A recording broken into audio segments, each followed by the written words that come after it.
Baik, Ustaz.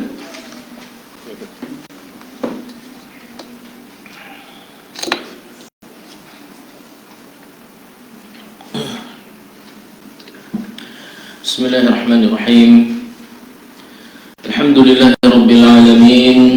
Wassallallahu ala nabiyyina Muhammadin wa ala alihi wa ashabihi ajma'in wa man tabi'ahum bi ihsanin ila yaumiddin wa sallama tasliman katsiran. Amma ba'd. Fahayakumullah بإخوتي في الله جميعا. أحييكم بتحية أهل الجنة، تحيتهم فيها السلام، فالسلام عليكم ورحمة الله وبركاته.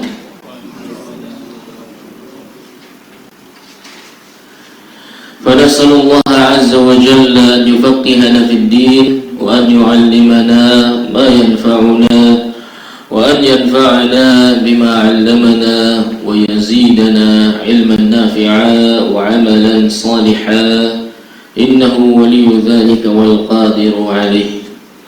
InsyaAllah ta'ala kita akan melanjutkan materi kita yang sudah kita mulai sejak 2 pertemuan yang lalu,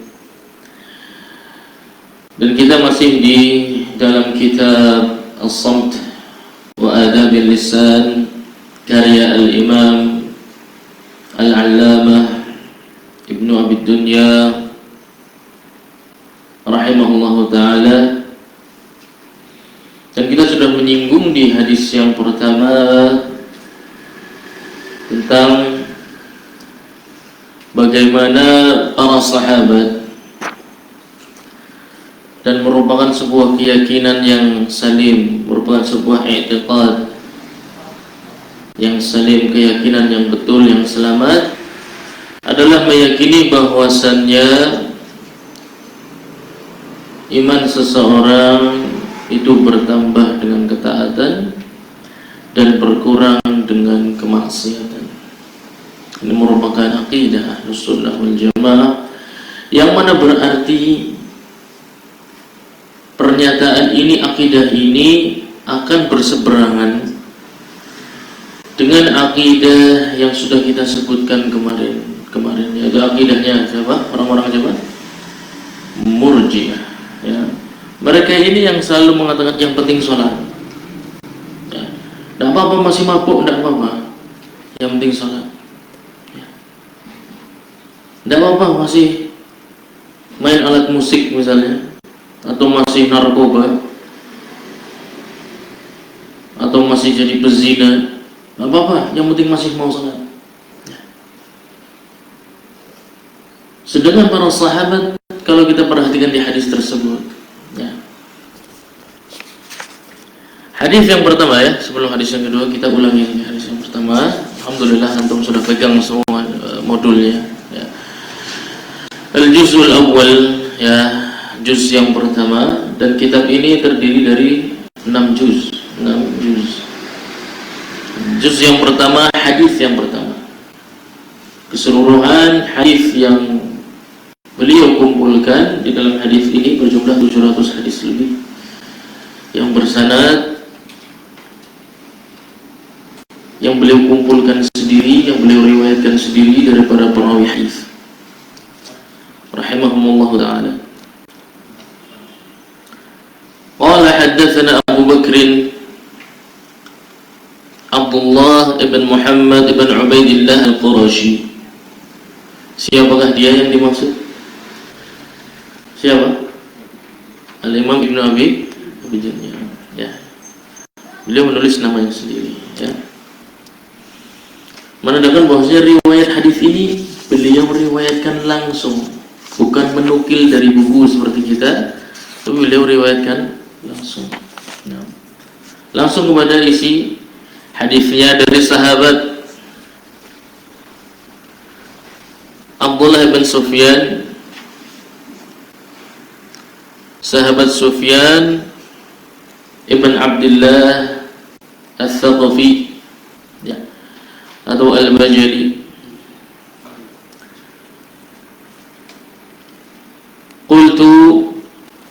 berkata, qala qultu, berkata Sufyan,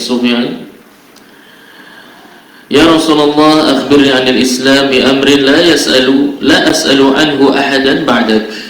Ya Rasulullah, kabarkan kepadaku sebuah perkara di dalam agama Islam yang sangat penting, yang jelas, dan tidak perlu aku tanya kepada orang lain setelah engkau wafat nanti.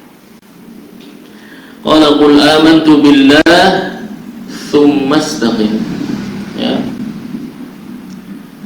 Sebelum kita lanjutkan riwayatnya, kebanyakan riwayat, kalau antum perhatikan, hadis ini diriwayatkan dalam beberapa riwayat. Kebanyakan riwayat adalah cuma sampai di situ. Qul amantu billah tsumma istaqim. Kelihatan? Ketemu enggak kata-katanya? Qul amantu billah tsumma istaqim udah ketemu belum? Belum. Hadis yang pertama. Bab hifdzul lisan wa fadlus samt. Ya.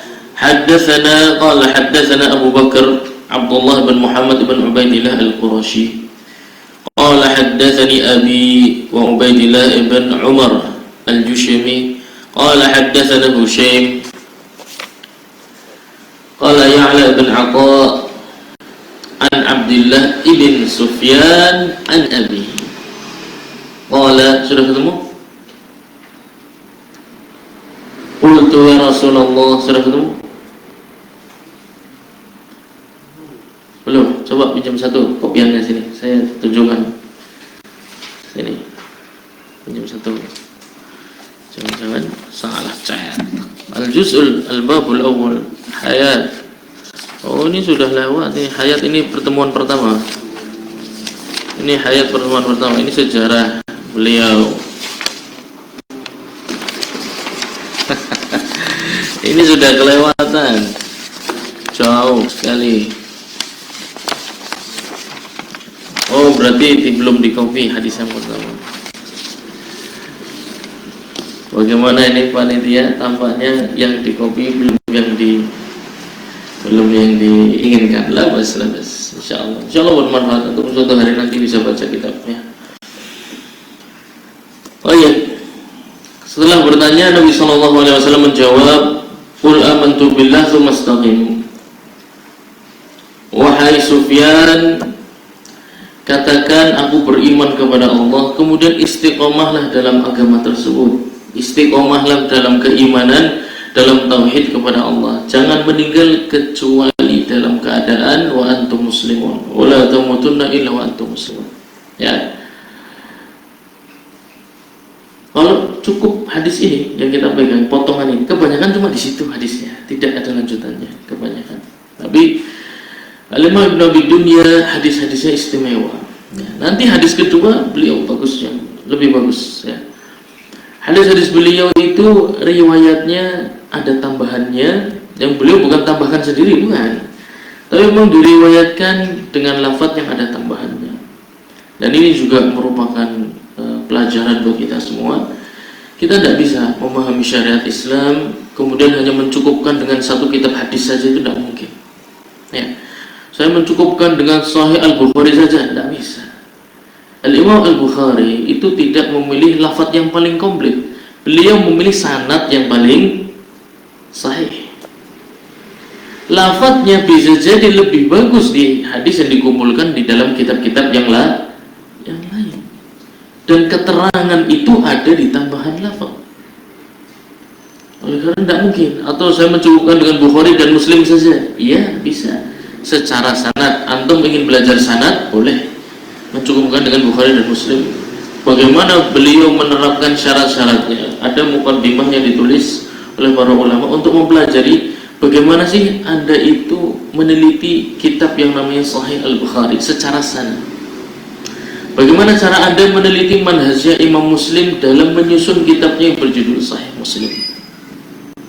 Kalau ini belajar sanad tidak apa-apa, bagus. Ya. Pengen ngerti derajat hadis yang sahih itu seperti apa dan yang paling sahih mengapa dikatakan Bukhari dan Muslim ini mencapai derajat yang paling sahih, mengapa?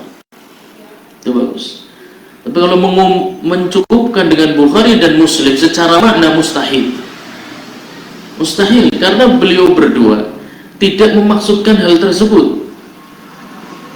Dalam menulis kitab Bukhari dan Muslim, beliau Al-Bukhari rahimahullah ta'ala dan Imam Muslim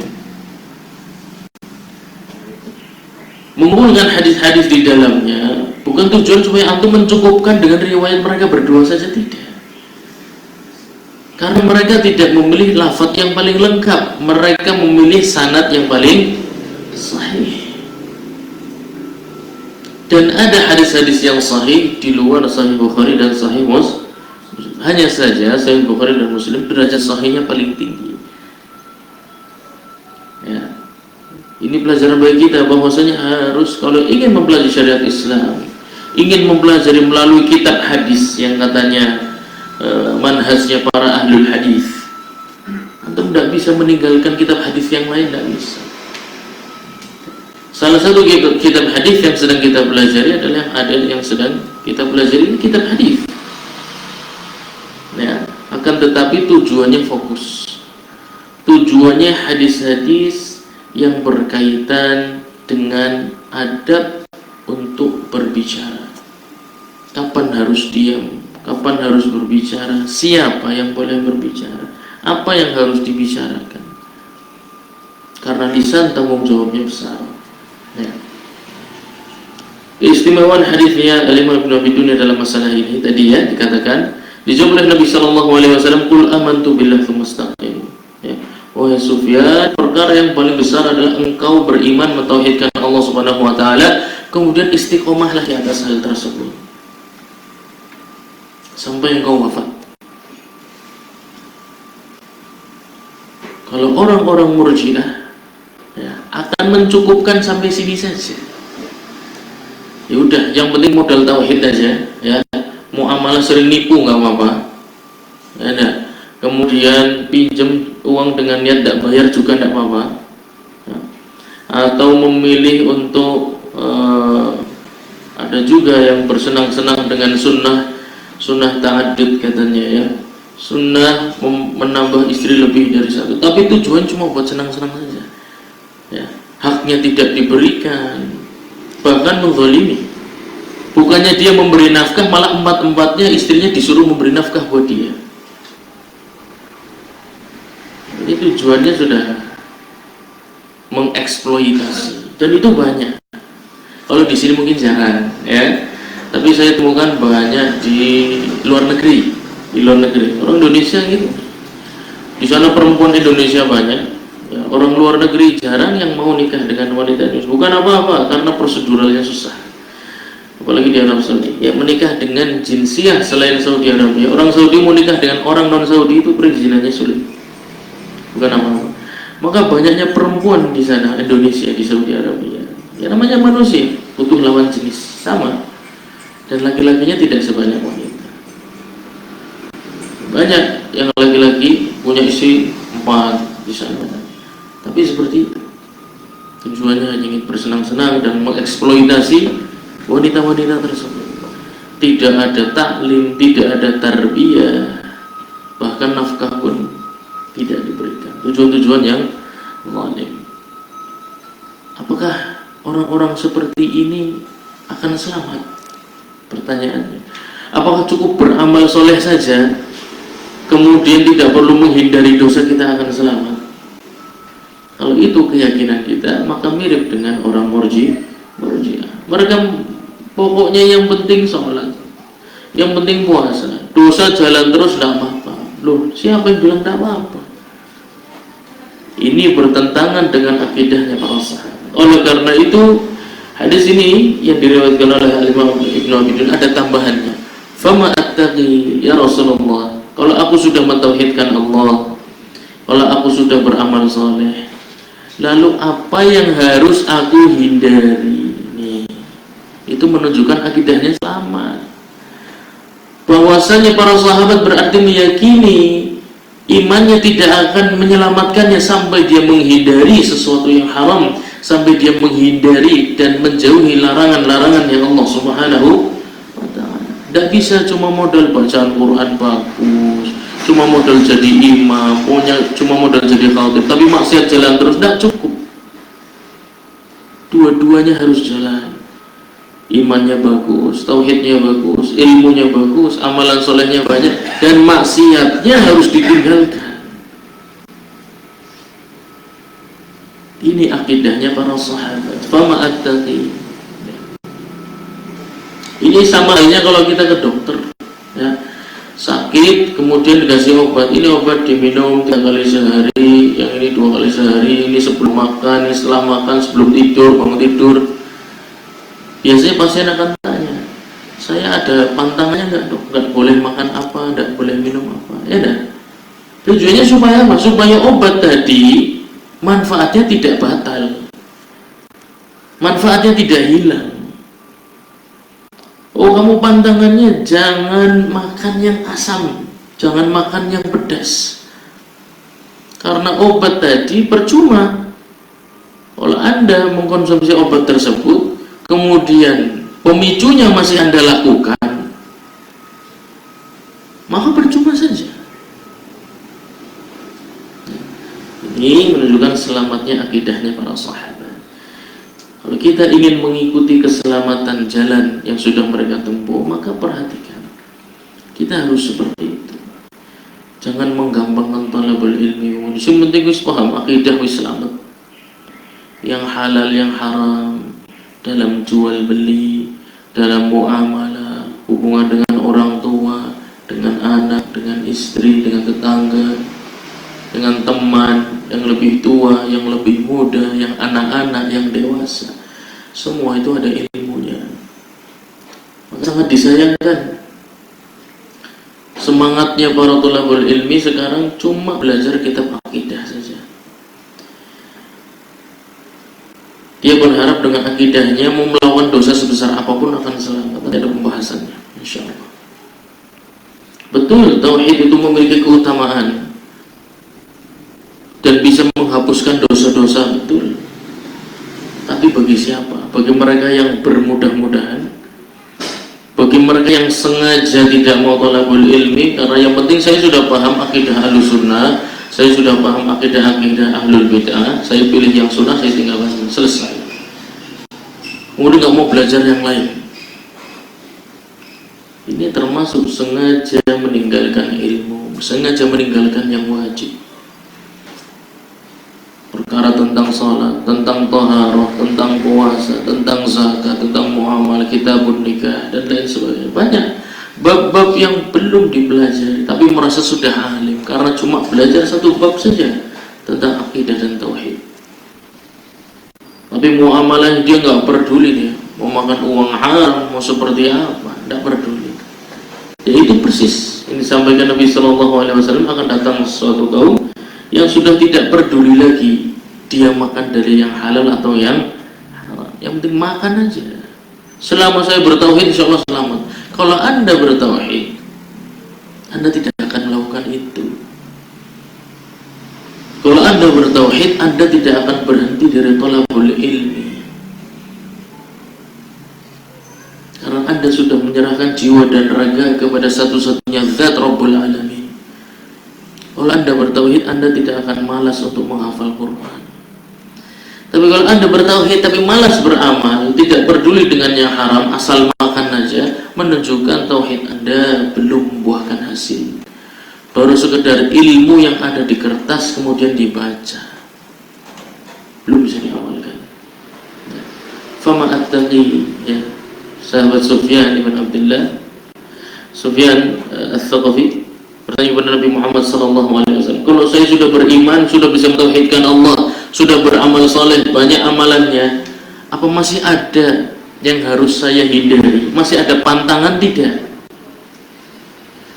Sudah konsumsi obat, sudah makan, sudah olahraga, masih ada pantangan tidak supaya saya tetap sehat? Ternyata masih. Pantangan bagi seorang muslim untuk makan sesuatu yang haram, pantangan bagi seorang muslim untuk menzalimi orang lain, pantangan bagi seorang muslim untuk melanggar hak-haknya Allah Subhanahu wa ta'ala. Itu pantangan semua. Lalu Nabi SAW fa'awma biyadihi ila lisani, kemudian beliau SAW memberikan isyarat dengan tangannya ke arah lisannya, menunjukkan ini pantangan kamu. Lisan kamu itu yang bisa menggugurkan keimanan kamu. Lisan itu yang bisa menghabiskan pahalamu yang sudah ditumpuk selama puluhan tahun, bukan puluhan hari, puluhan tahun. Bisa habis karena permasalahan lisan. Kalau tidak tahu sebuah perkara dengan yakin, maka seorang muslim tidak boleh bermudah-mudahan memvonis fulan seperti ini, kelompok ini seperti ini. Seperti yang terjadi sekarang di Palestina. Bagaimana banyak para asatidzah yang sangat cepat, padahal ilmunya saya tidak tahu, ilmunya ilmu yakin atau ilmu cuma, kalau orang Tegal bilang kulak jari atau ndean, ya jari kayak kue jari, oh iya ndean dong kayak ya. Kata orang Tegal, memvonis bahwasanya pejuang-pejuang di Palestina ini berakidah Syiah dan lain sebagainya. Kalau memang ala yakin, sudah pernah tabayyun, mereka betul ala aqidah Syiah, maka silahkan sebarkan hal tersebut. Tapi kalau itu bentuknya fitnah, maka Anda sendiri yang akan menanggung resikonya, karena sudah merendahkan kehormatan kaum muslimin, bahkan melemahkan semangat jihad.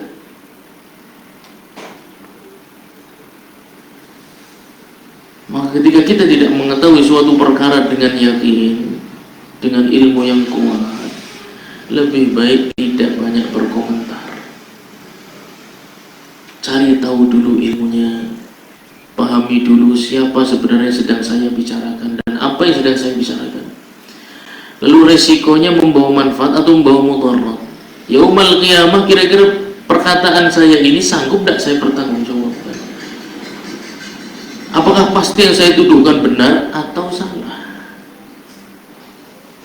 Kalau benar, alhamdulillah. Kalau salah, maka musibah, namanya kezaliman.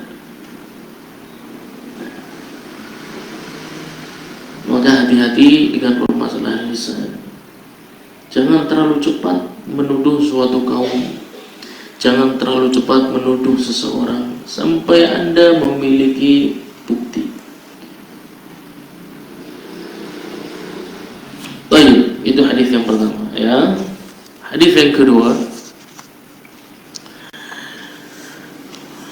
qala haddatsana Abdullah ini sama ya, maksudnya adalah Al-Imam Ibnu Abi Dunya. Qala haddatsana Dawud bin Umar Ad-Dabbi wa Sa'dawi an Abdullah ibn al-Mubarak wa Yahya ibn Ayyub an Ubaidillah ibn Zahar an Ali bin Yazid an Al-Qasim an Abi Umamah radhiyallahu anhu qala Uqbah bin Amir radhiyallahu anhu. Ini riwayat sahabat dari sahabat yang lain, ya. Para sahabat terkadang meriwayatkan hadis tidak langsung dari Nabi SAW, tapi dari sahabat yang lain. Tidak ada masalah, tidak perlu harus dilakukan tasabbut. Ini Abu Umamah ketemu Uqbah enggak nih? Tidak perlu. Kalau sahabat dengan sahabat tidak perlu dicek, ya. Mursalus sahabi sahih, ya. Mursalnya para sahabat itu enggak ada masalah. Karena sahabat yang satu dengan sahabat yang lain ini kelasnya sama, levelnya sama, ya. Baik, itu dari segi hadis. Radhiyallahu anhu, qultu ya Rasulullah man najah. Aku bertanya kepada Nabi Muhammad sallallahu alaihi wasallam, ya Rasulullah, keselamatan dunia akhirat itu rahasianya apa? Ya Rasulullah, keselamatan dunia akhirat itu rahasianya apa? Dijawab oleh Nabi sallallahu alaihi wasallam, amlik 'alaika lisanak wal yas'aka baituk wabki 'ala khati'atik. 3 perkara yang kalau Anda temukan dalam diri Anda dan Anda merasa diberikan taufik oleh Allah Subhanahu wa taala untuk menjaga 3 hal ini, ketahuilah keselamatan dunia akhirat insyaallah dekat. pertama, amlik alaika lisanak. Di riwayat Al-Imam At-Tirmidzi dan Imam Ahmad dan riwayat-riwayat yang lain, bukan kalimatnya amlik, tapi amsik. Anda mungkin sering dengar hadisnya ya, amsik alaika lisanak. Pernah dengar enggak? Sering dengar enggak? Saya dengar aja dari anak yang sekolah di KP Mutiara Sahabat. Ini tidak promosi, tapi maksudnya cerita aja. Jadi anak-anak di sana sudah KP TK sudah diajari hadis-hadis Nabi Muhammad SAW. Amsik alaika lisanak. Amsik itu dari kata imsak, ya. Imsak apa artinya? Hah? Berhenti. Hah? Menahan, betul, menahan diri, ya. Amsik alaika lisanak. Itu tahan atau jagalah lisanmu, ditahan lisannya. Itu riwayat yang lain. Kalau riwayatnya Imam Ibnu Abi Dunya, secara makna lebih bagus. Mengapa? Beliau riwayatnya adalah lafaz Nabi Muhammad SAW, bukan amsik tapi amlik. Amlik alaika lisanak. Amlik itu dari kata milik atau mulk. Apa artinya? Fa'ilnya adalah malik. Siapa malik? Malik itu apa artinya? Malik apa? Raja, penguasa. Ya dah. Berarti amlik alaika lisanak apa artinya? Kuasai lisanmu. Ya. Kalau tahan lisanmu, orang-orang yang tidak faqih akan menjadi tiba-tiba orang pendiam. Ya. Biasanya ngobrol asik, nyambung, tiba-tiba duduk berdua, gak ada yang ngobrol sama sekali. Ya. Diam sampai 10 menit ditunggu, ini gak ngomong-ngomong orang. Sampai 15 menit, sampai 20 menit, udah pulang aja lah. Ya. Yang tadinya bisa ngobrol harusnya memasukkan kebahagiaan ke dalam hati saudaranya, jadi gak bisa. Padahal termasuk afdalu al-a'mal, ya, an tudkhilus surur fi qalbi akhik. Termasuk amalan Islam yang paling afdal, kata Nabi SAW, engkau memasukkan kebahagiaan ke dalam hati saudaramu. Ngobrol, ente saya kira gendi, masya Allah, tambah gagah, seneng nggak? Seneng ya? Kayak mesti bisnisnya lancar kayak masya Allah kayak. Primer sekarang keluarga di mana? Ya enggak. Sekarang kesibukannya apa? Senang enggak ketemu teman kita? Apa senangnya diem dong? Nang di segi. Semangat dulu. Segi bocah pira loro. Bocah segi pira loro, masya Allah loro. Lanang apa tuh? Lanang udah masya Allah tabaraka. Si lanang segi sekolah nanti. Si udah kelas pira. Gimana? Senang enggak? Salah memahami sebuah hadis, maka akan mengamalkan dengan amalan yang tidak pas. Maksudnya jagalah lisanmu adalah kuasailah lisanmu. Jadi riwayatnya Imam Abi Dunya ini menjelaskan riwayat yang lain. Ini pelajaran lagi. Tidak cukup antum hafal riwayatnya Imam At-Tirmidzi sekalian semuanya. Begitu ketemu bab ini, antum tidak akan cukup menjelaskan sampai bertemu riwayatnya Imam Ibnu Abi Dunya. Menunjukkan lautan ilmu sangat luas. Tak cukup dengan 1, 2, 3, 4, 5 kitab hadis, tak cukup. Harus semuanya. Ya, terus kalau semuanya tidak cukup waktunya, lalu gimana caranya? Kembalilah kepada kitab para ulama yang sudah mempelajari kitab-kitab hadis tersebut. Itu memotong jalan. Kalau antum mengulangi lagi boleh, ya. Mau menempuh jalan itu lagi boleh. Antum hafalkan Sahih Bukhari, hafalkan Sahih Muslim, Abu Dawud, Tirmidzi, Ibnu Majah, Ahmad, Nasai, Ibnu Khuzaimah, Ad-Darimi, Ibnu Hibban dan sebagainya. Antum hafalkan semua itu. Wis dihafal teman-teman jebule ora paham. Ya, gue apik maning wis. Wis hafal kitab kandel-kandel jebule ora mudeng. Akhirnya usianya wis limit, ya kan? Usia sudah sepuh, ternyata hafal hadis banyak, orang muda. Maka lebih baik ambillah jalannya para thalabul ilmi. pelajarilah kitab para ulama yang sudah mempelajari kitab-kitab itu semua. Ya, insya Allah lebih selamat, memotong waktu, menghemat energi.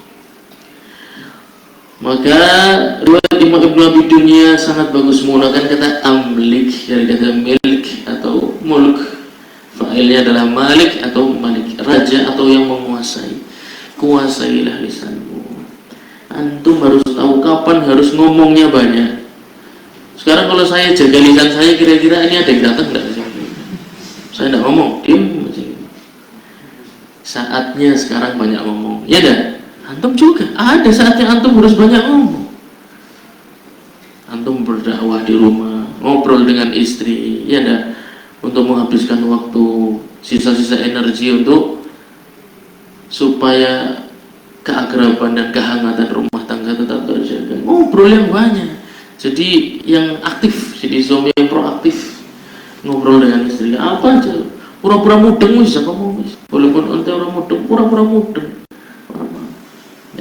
Ngobrol dengan anak, ya dah, ngobrol yang banyak. Jadi menguasai lisan itu lafaz yang sangat baik dari Nabi Muhammad SAW, tentu saja. Ya. Bahwasanya kita harus menguasai lisan kita. Kapan harus diam? Ya dah. Ketika diajak berbicara sesuatu yang haram, mulai riba, ya dah. Ngobrol sudah mulai riba, merendahkan suatu kaum, merendahkan orang lain, tutup lisan antum. Ya. Kalau bisa mengingkari kemungkaran tersebut, supaya sudahlah jangan ngobrol inilah. Mungkin sama-sama nggak tahu mana yang benar, mana yang salah, ngobrol lainnya saja. Walhamdulillah. Ya. Tapi kalau tidak punya kemampuan atau ilmu terhadap suatu perkara, lebih baik diam. Itulah menguasai lisan. Ya, bukan hanya menahan lisan, menguasai. Terkadang antum harus ngomong banyak. Apalagi kalau memuji orang, ya dah, memuji sahabat lama tidak ketemu, supaya hatinya bahagia. Banyak-banyak dikeluarkan. Jangan menjadi pendiam, di waktunya harus berbicara. Dan jangan banyak berbicara, di waktunya harusnya diam. Itulah orang-orang yang mampu menguasai lisannya. Atau misalnya seorang pedagang, ya.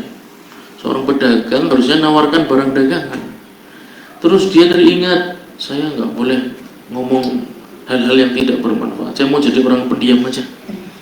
Ada customer tanya, ya kan, Pak, ini berapa Pak? 5.000. Boleh kurang nggak Pak? Nggak. Itu belakangnya orang muksin saja nggak jadi. Jangankan dia yang belakangnya baru dengar sudah nggak jadi. Oh monggo ibu silakan dilihat dulu, dicoba dulu. Ya enggak. Ini barang istimewa Bu. Yang jualan hanya saya. Ya karena keluarga saya nggak ikut, jadi yang jualan ini hanya saya maksudnya. Di rumah keluarga saya. Ngobrol dengan customer. Ya enggak. Customernya bahagia, beli karena bahagia. Akhirnya terjadilah jual beli yang ridho, taradhi. Inilah jual beli yang saling ridho. Penjualnya ridho dengan harganya, pembelinya ridho, bayarnya puas dengan barangnya. Ini sumber keberkahan yang begitu. Dari lisan yang mampu dikuasai. Kapan dia harus diam dan kapan harus berbicara. Kaku betul juga tidak tepat, ya. Atau terlalu sering Tegal dul, ya. Apa? Klemes, ya. Terlalu langgap bau telah wis. Ngomong apa selalu rame, bahas apa selalu nyambung terus. Dia seorang berwawasan luas, ngobrol apa saja nyambung, ya. Terus diulas terus jauh-jauhnya. Nah ini muskilah seperti itu, ya. Intinya bagus sekali hadis dari Nabi Muhammad SAW, ya, kalau kita terapkan semoga bisa memberi manfaat banyak, ya. Amlik alaika lisanak, kuasailah lisanmu. Ketahuilah kapan Anda harus berbicara, kapan harus banyak, kapan harus sedikit, kapan harus sedang, kapan harus pakai bahasa Tegal, kapan harus pakai bahasa Arab, kapan harus pakai bahasa Indonesia,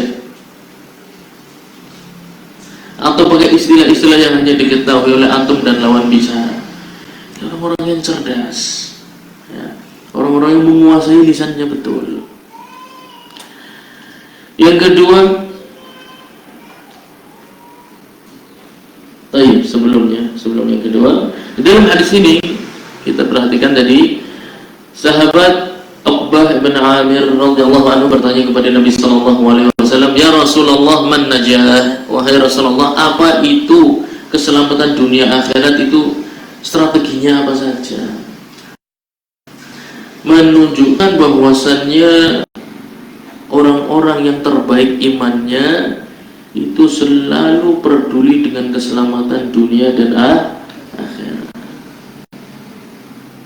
Karena banyak orang yang bilangnya begini, oh masih hidup di dunia kok ngobrolnya akhirat terus, dunianya diurusin dulu beres baru nanti ngobrol akhirat. Nah, itu bukan generasi terbaik. Generasi terbaik masih muda, masih banyak waktu luang, sudah mikirkan akhirat. Ini berarti cerdas. Dan itu generasi yang terbaik. Menanyakan kepada Nabi Sallallahu Alaihi Wasallam keselamatan dunia akhirat. Berarti kita pun harus melakukan hal tersebut. Karena kita ingin dikumpulkan dengan para sahabat, ya dah, dikumpulkan bersama Nabi Sallallahu Alaihi Wasallam. Maka ikutilah jalan mereka. Mereka adalah sebagaimana yang Allah Subhanahu wa taala firmankan, "Was-sabiquna al-awwaluna minal muhajirin wal ansar walladzina ittaba'uuhum bi ihsan radhiyallahu anhum wa radu anhu wa a'adda lahum jannatin tajri tahtaha al-anhar khalidina fiha dzalikal fawzul 'azim." Para sahabat dari muhajirin, dari ansar, walladzina ittaba'uuhum bi ihsan, dan mereka semua yang mengikuti para sahabat. Masih ada kemungkinan bareng dengan para sahabat. Meskipun jarak kita dengan mereka 1400 tahun, masih ada kemungkinan bareng dengan para sahabat, dengan generasi terbaik. Caranya bagaimana? Walladzina taba'uhum bi ihsan, yang mengikuti imannya para sahabat dengan baik, mengikuti akidahnya para sahabat, mengikuti amalannya para sahabat, mengikuti ibadahnya para sahabat. Radhiyallahu anhum wa radu anhu. Allah ridha kepada mereka. Pengen enggak diridhai Allah Subhanahu wa taala? Pengen. Maka bergabunglah dengan golongan para sahabat. Caranya ikuti. Para sahabat adalah orang-orang yang rajin bertanya tentang perkara akhirat, maka ikuti. Gimana caranya selamat ya Rasulullah? Gimana caranya aku lolos dari azabnya Allah ya Rasulullah? Kita pun berarti sehari-hari harus banyak berpikir tentang hal tersebut.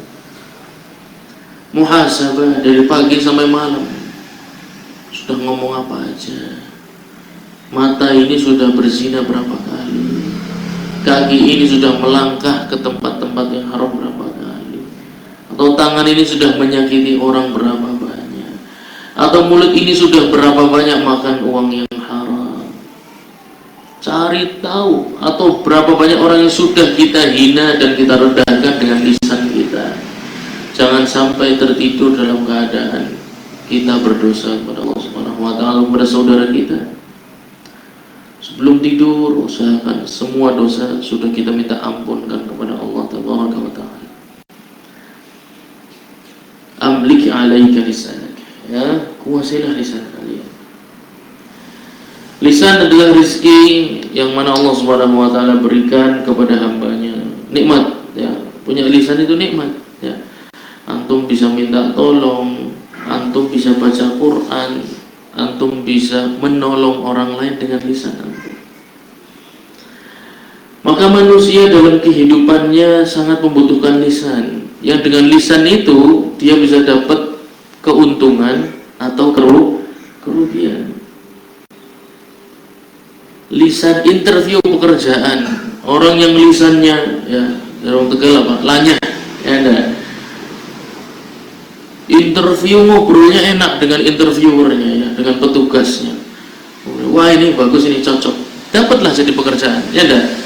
Yang satu ditakoni malah nakoni balik, ya, si interview malah ditakoni, ya. Bapak mau apa? Tanya-tanya ke saya masalah itu. Buat apa? Apa urusan bapak? Karena lisan. Yang satu jadi masuk pekerjaan, yang satu jadi ditolak. Sama kayak tadi pedagang, yang satu menawarkan dengan bahasa yang menarik, dengan bahasa yang lembut, yang didengarkan itu nyaman dan indah. Yang satu ketus, mukanya galak, gak niat jualan. Yang satu dagangannya laris, yang satu dagangannya sepi. Itu lisan bisa membuat orang mendapatkan banyak manfaat dan bisa membuat orang mendapatkan banyak masalah. Ya. Oleh karena itu di akhir Nabi Sallallahu Alaihi Wasallam bersabda, Innal abda la yatakallamu bil kalimah ma yatabayyanu fiha yazillu biha fin nar ab'ada mimma bainal masyriq wal maghrib. Sungguhnya seorang hamba akan berbicara dengan lisannya sebuah kalimat yang dia nggak ngerti betapa besarnya kalimat tersebut di sisi Allah Subhanahu wa taala. Yang dengan itu dia terpeleset ke dalam api neraka sejauh timur dan baratnya bumi. Perkataan sepele. Apa contohnya? Yuk, mari kucing dina apa? Dina kemis. Aduh, aku dina kemis agar betul-betul seringnya apes. Apa namanya ini? Apa namanya? Antum sudah khatam kitab tauhid, sudah kitab akidah wasithiyah, akidah tahawiyah, masa nggak tahu apa namanya? Tatayyur, ya. Atau bayi dikalungi, ya. Aku janin usia 4 bulan dipenitini, kelambine kembali dipenitini, penora keguguran. Atau ngasih makan kucing biar rezekinya lancar, ya. Banyak itu bikin video TikTok, ya, menyelamatkan kucing, rescue kucing di jalanan, ya. Kemudian suatu hari dagangan dia lancar. Nih, karena saya menolong kucing, makasih ya cing, semoga rezeki saya tambah banyak. Muskilah, dia sudah menyadarkan harapan yang tadinya harus diberikan kepada siapa?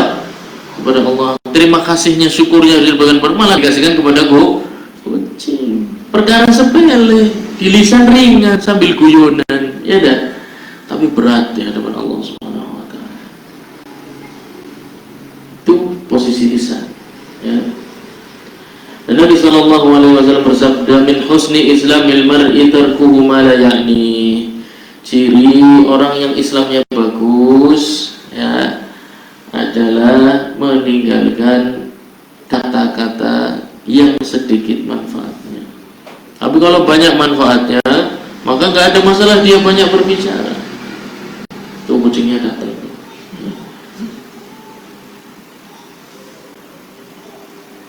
Ya, ada lagi yang mengaku ilmu gaib dengan lisannya. Ya, saya pernah jalan ke masjid diikutin kucing kecil, Pak. Tetangga bilang, Masya Allah Ustaz melaku diiringi malaikat. Ajib ya Allah, apa maning coba. Jelas-jelas kucing gitu loh. Siapa yang bilang itu malaikat? Masa malaikat disamakan dengan kucing?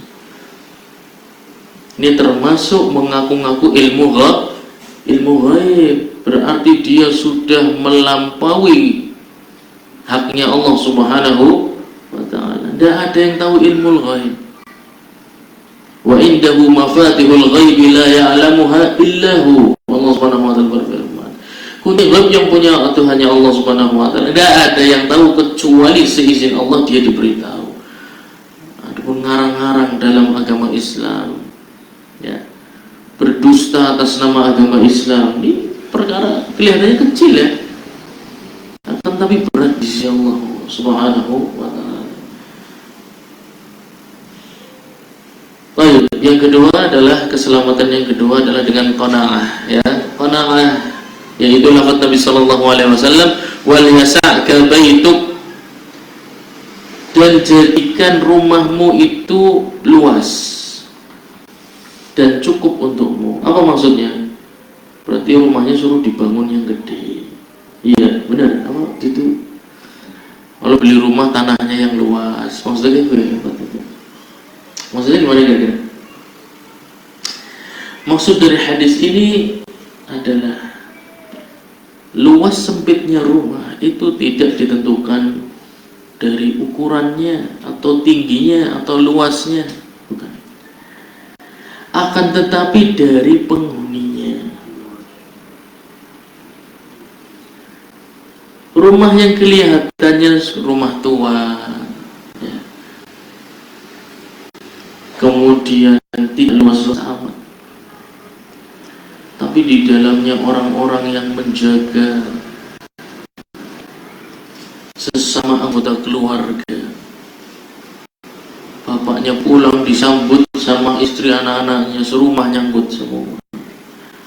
Anaknya pulang juga disambut oleh orang tuanya, orang tuanya pulang disambut oleh anaknya. Ini rumah yang hangat, rumah yang meskipun kecil terasa luas di dalam hati.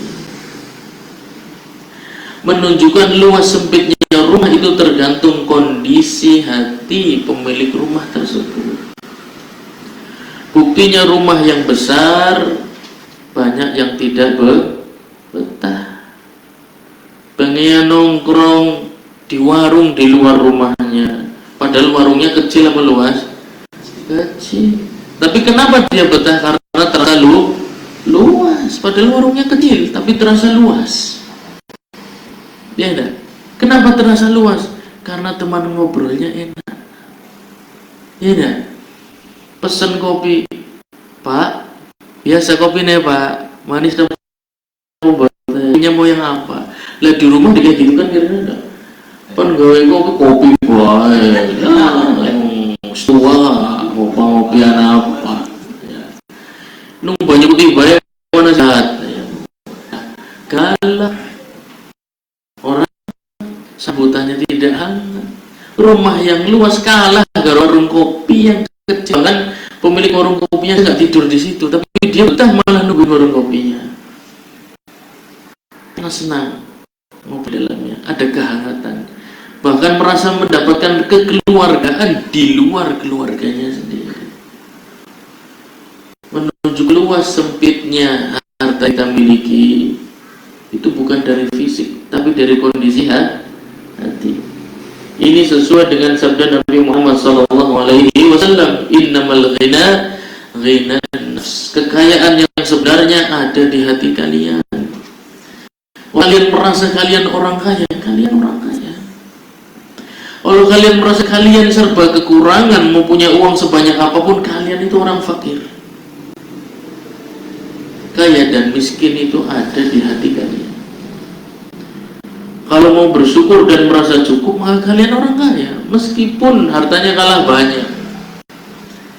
Tapi jangan dikira yang mobilnya mewah, yang rumahnya besar, itu merasa cukup. Belum tentu, bisa jadi di dalam hatinya kekurangannya lebih besar dengan kita.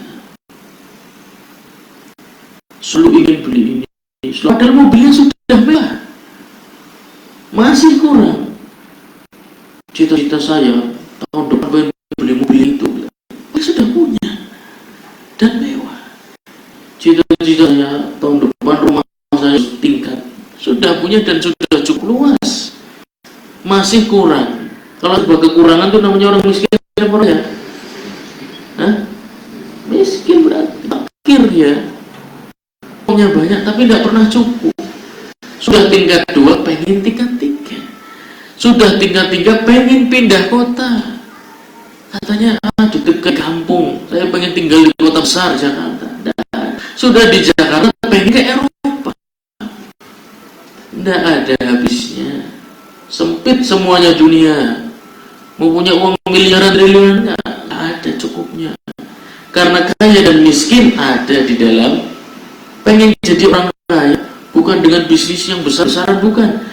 Anda cukup syukuri yang Anda miliki dan tidak merasa dengan apa yang ada di tangan orang lain. Anda sudah jadi orang kaya. Hari ini bisa, malam ini juga bisa. Tidak usah nunggu nanti saya kaya udah punya perusahaan ya, sudah punya pesawat. Belum tentu. Anda zaman itu belum tentu masih seorang muslim. Sekarang aja yang jelas-jelas Anda seorang muslim, orang kaya. Tanamkan hati syukur.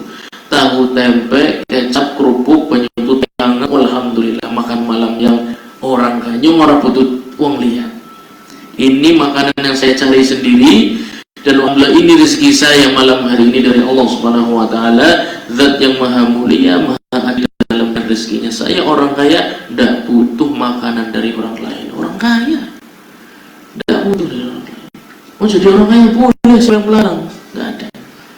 Tapi kalau pengen jadi orang lain itu yang nggak bisa. Banyakan dari kita tuh bukan pengen jadi orang kaya, tapi pengen jadi orang lain. Itu masalahnya. Rezeki orang lain mau ditiru gimana caranya? Tidak bisa. Allah Subhanahu wa taala membagi rezeki sesuai dengan hikmahnya. Ada orang yang kalau kekurangan sedikit aja itu keluar kekufurannya itu banyak sekali dari sana. Sedikit tok padahal rumah masih banyak, mobil juga ada, anak-anak juga aman semua. Tapi lisannya masih kufur nikmat terus, dikurangi secuil. Ada sebaliknya, dikasih uang banyak sedikit, keluar sombongnya, ibadahnya jadi malas, keasikan bisnis, tolakul ilminya hilang, keasikan untuk merambah sosial media dan lain-lain. Nah ini perkara yang jarang besar. Kalau meniru rezeki orang itu tidak mungkin bisa. Karena setiap orang punya kebutuhan masing-masing. Dan Allah Subhanahu wa taala menentukan rezeki ini cocoknya untuk fulan, rezeki itu cocoknya untuk fulan. Kalau dipaksa ditukar itu akan bingung. Anda kalau hari ini memiliki rezeki orang paling kaya di Indonesia, paling kaya di Indonesia siapa sih? Siapa? Ya orang kaya aja, orang kaya di Indonesia siapa? Contohnya siapa? Contohnya? Mardia. Ya biasanya juara Mardia, nggak duitnya Mardia. Ya ada kalau punya uangnya Mardia, belum tentu hari ini duduk tolabul ilmi nulis, belum tentu. Sore hari ini sedang naik Mercy, keliling toko narik duit, ya, ngecek ya, warung kana ispirang M kayak setorannya. Wow, kia nggak oleh 10 M by sebulan. Aku pan piknik maring Eropa, maring Amerika, maring Australia, ya. Pengen tuku pesawat, pengen. Belum tentu antum jadi orang kaya yang banyak duitnya loh, bukan orang kaya beneran ya. Orang kaya beneran itu yang dalam hati, itu kaya beneran. Yang bersabda Nabi Muhammad SAW, innamal ghina ghinan nafs. Pengen cari kaya, buat hati kamu menjadi kaya. Tinggalkan rasa butuh kepada orang lain dan jangan mengharapkan apa yang ada di tangan orang lain. Meskipun naiknya motor tua misalnya. Kalau pengen orang kaya, rasakan itu nikmat yang besar. Dan tinggalkan perasaan ingin apa yang ada di tangan orang lain. Antum menjadi orang kaya. Makanan apapun yang ada di rumah secukupnya, antum syukuri dan antum merasakan antum tidak butuh orang lain dan gak pengen lawe wong liya orang pengen. Ya. Maka antum jadi orang kaya. Jadi kaya atau miskin, antum yang mengelola di dalam hati. Innamal ghina ghinan nafs, ya. Maka tempat kaya dan miskin ada di dalam hati seorang hamba. Oleh karena itu Nabi SAW juga bersabda, ya, man asbaha wa kanatid dunya hammah shattatallahu syamla wa ja'ala faqrahu baina 'ainayhi walam yatihi minad dunya ila ma kutiba lahu. Barang siapa yang bangun di pagi hari, cita-citanya bukan akhirat tapi cuma dunia. Bangun tidur untung rugi barang dagangan sing payu pira sing burung pira kudu maring endi. Bangun tidur langsung kepikiran salah untung rugi dunia. Syatatallahu syamlah, kata Nabi SAW, urusannya akan Allah bikin rumit dan berantakan. Wa ja'ala faqrahu baina 'ainaihi. Ini yang unik hadisnya, jamil sekali, Masya Allah. Nabi SAW itu diberikan mukjizat jawami'ul kalim. Kata-kata beliau SAW ringkas, tapi maknanya luas. Syatatallahu syamlah wa ja'ala faqrahu baina 'ainaihi. Allah akan azab hamba yang begini, bangun tidur pikirannya dunia dong, ya. Allah akan azab hamba hamba yang seperti ini dijadikan kefakirannya di depan kedua matanya. Maksudnya apa? Hakikatnya dia tidak miskin, tapi Allah azab dengan kemiskinan di depan kedua matanya. Rumahnya luas, hartanya banyak, tapi Allah jadikan miskin di depan kedua matanya. Diajak membantunya saudara sama muslim yang kesulitan, berat, susah, kok duit enteng.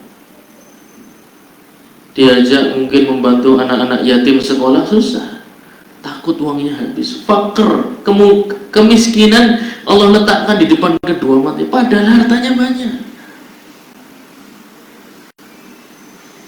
Hitung-hitung terus ya. Kalau sedekah sekian nggak cukup nanti saya untuk hidup sekian tahun, siapa tahu besok sudah tidak ada ya. Walam ya'tihi minad dunya ila ma kutiba lahu, dan orang begini tidak akan diberikan rezeki kecuali yang sudah Allah tentukan baginya.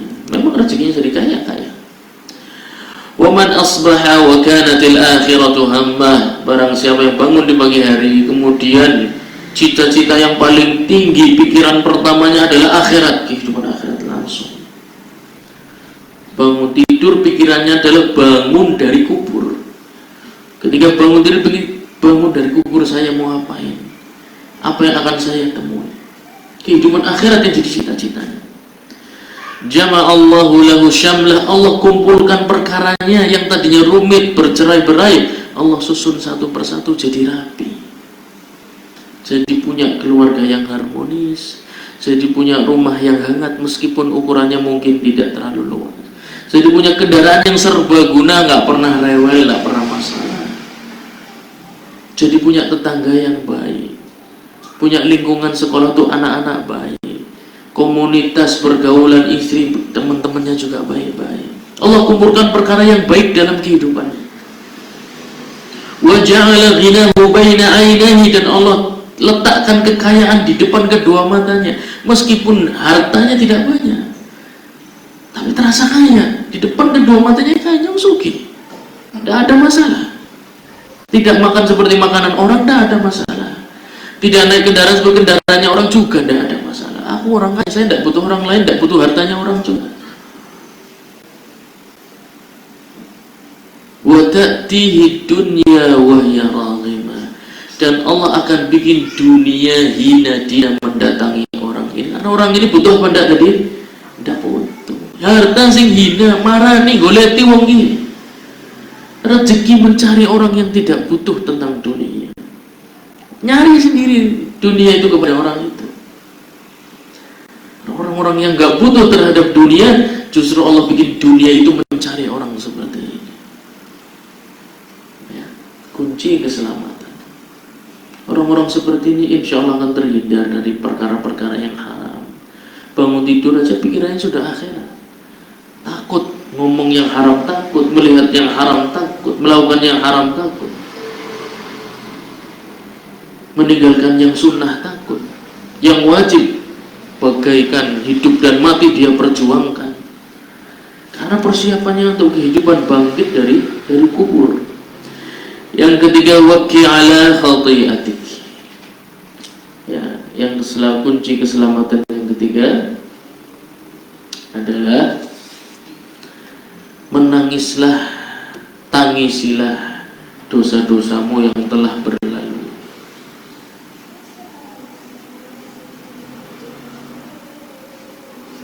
Tinggal berapa menit azannya?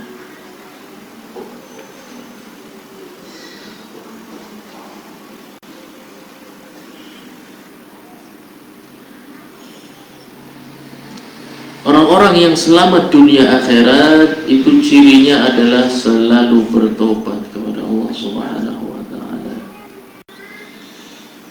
Dan taubat itu ada syaratnya ya. Menangisi dosa itu, ya nangis, nangis, tapi seminggu kelalen dilakoni maneh ya. Sebulan kelalen dilakoni maneh ya. Kenapa? Karena dia tidak mengilmui syaratnya. Al-Imam Ibn Muflih rahimahullah ta'ala dalam kitabnya Al-Adab Asy-Syar'iyyah menyampaikan tentang permasalahan taubat itu memiliki dua syarat ya. Taubat itu memiliki dua syarat. Yang pertama an-nadam, yang kedua al-azm. Yang pertama an-nadam. Apa itu an-nadam? An-nadam adalah menyesali. Mengakui itu sebuah kesalahan dan Anda mengakui bahwa Anda telah melakukan sebuah kesalahan tersebut.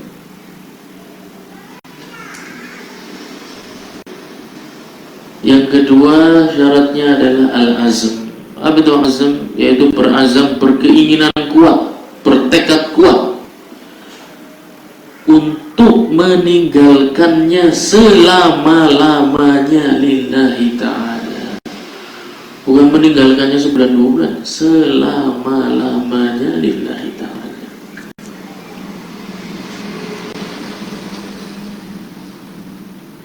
An-nadam berkaitan dengan penyesalan. Banyak sekarang orang hijrah dari pekerjaan bank ribawi. Ngomongnya kenapa kok keluar? Ya saya hijrah. Padahal bukan hijrah, tapi dia pengen banting setir. Tidak pengen jadi karyawan, tapi pengen jadi pengusaha. Jadi bukan menyesali perbuatannya itu riba, dosa besar, bukan. Tidak ada penyesalan sama sekali. Dia cuma pengen ganti dari karyawan menjadi wira swasta. Terus dia katakan hijrah. Itu bukan hijrah namanya. Hijrah itu berarti Anda bertobat dan Anda menyesalinya, mengakui itu salah. Dan yang benar adalah seperti ini. Ini hijrah.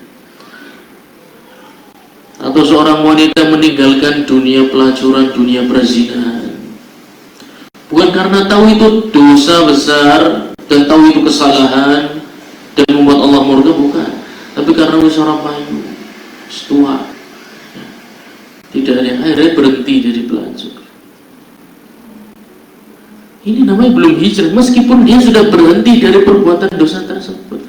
Ada lagi pemabuk, ya, berhenti minum minuman keras karena apa? Karena lambungnya sudah kena. Dia berhenti minuman keras setelah keluar dari rumah sakit, bukan karena menyesal itu sebuah kesalahan dan dosa besar dan diancam azab oleh Allah Subhanahu wa taala. Meskipun dia berhenti, belum dihitung orang yang bertobat. Judi online berhenti karena uangnya habis, ya karuan.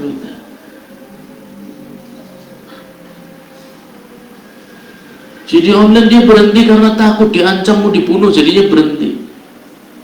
Hatta dia berhenti kalau bukan karena Allah Subhanahu wa taala, bukan karena dia tahu itu dosa besar, bukan karena dia mengaku itu sebuah kesalahan, maka tidak dihitung sebagai tobat meskipun sudah dia tinggalkan dunia tersebut. Itu yang namanya syarat nadam, penyesalan. Syarat yang kedua al-azm, yaitu bertekad kuat meninggalkan selama-lamanya. Tekad kuat meninggalkan selama-lamanya lillahi ta'ala. Dia meninggalkan alat-alat musik. Tapi kalau di rumah sendirian, buka HP, YouTube, nyetelnya musik-musik, berarti meninggalkannya belum selama-lamanya, belum lillahi ta'ala. Tobatnya belum memenuhi syarat.